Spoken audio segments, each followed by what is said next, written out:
She is the sole bright conservative voice on The View, and yesterday I caught up with Elizabeth Hasselbeck at the RNC, and I got her reaction to all the activity, and of course the Republican VP nominee, Sarah Palin. Let's take a look. It's good to see you. Yes, it's good to see you always. All right. In person is nice. I watch you every night. Well, thank you. We love having you on the show. But more importantly, all right, Sarah Palin, yes. She had 4 fewer networks and almost the same amount of viewers as Barack Obama. What are your thoughts? Oh, my goodness. All I can say is covers off the ball. She knocked it out of the park. She addressed everything dead on, not afraid. She is a true American.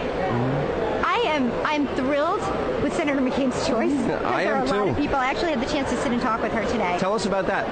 She has access we don't have. All right, so you spoke to her. What did she say? I did speak with Governor Palin today. I was emceeing a luncheon for Cindy McCain, a great tribute to her, and Governor Palin actually made the time to talk to me, and she didn't have to. She's got a busy schedule, and she is as real as they come. You could tell that she loves her family. She's the last person to be affected by this smear campaign that's going on by the left. I want to ask you about that because it's so. I've been using the line that journalism is dead in America. Yes. You know, she has had more questions about her 17-year-old daughter in 5 days than Barack Obama had about his friendship with Bill Ayers, who I've talked a lot about, in 19 months. What do you think about that, and what do you think the result of that will be? I think we should be paying attention to the fact that there are those on the left that are afraid of dealing with the issues. Why? Why don't they deal with the issues? Why don't they put their names on their campaign banners? Why are their names not on there? What are they so afraid of? They're so afraid now of Governor Palin that they cannot even attack her on her credentials because she blows them away. That they will then go after her daughter, who's a minor. But you know, one of the things. But you know, think about this. And I was asking callers on my radio show today, and we've been asking any liberal that will come on with me on Fox.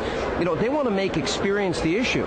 You know, that's one of the things I've been asking. Do you know what a community organizer is? Because I still don't know what one is. You know, and I keep asking, what are the 3 things that Barack has done to be president? Well, and you see anyone who tries to answer that question will stumble and then go back. But here's what he has done, and it was said last night.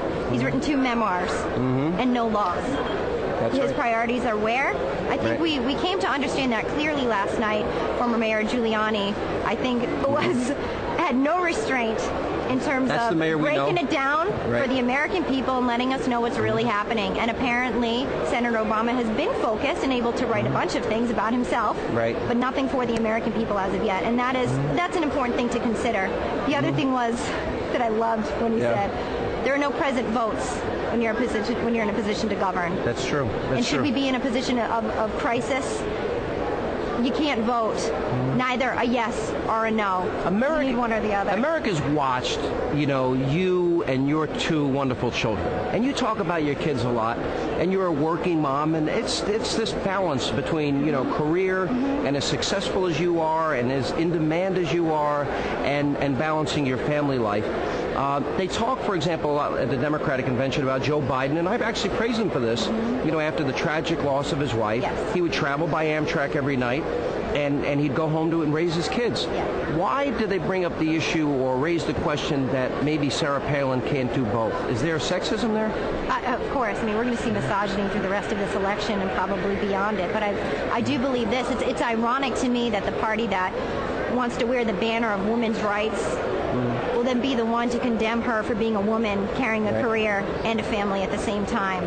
Let me tell you, having a family makes a career seem easy. You really identify with, you relate to Sarah Palin. Sure, absolutely. You know, I had a good friend of mine call me. She lives in Ohio, in a small town there, and she said to me, gosh, Elizabeth, I thought that Senator Clinton was my only choice. I tried to identify with her and couldn't for a lot of reasons. When Sarah Palin took the stage, she said she finally felt as though she had a woman who was speaking for her.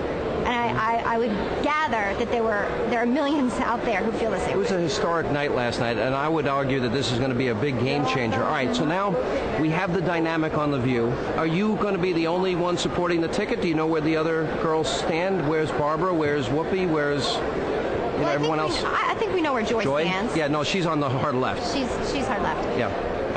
and that's why sometimes I think I seem so hard right. You know, it's when you're paired up against someone who's like incredibly liberal. Exactly. Yes.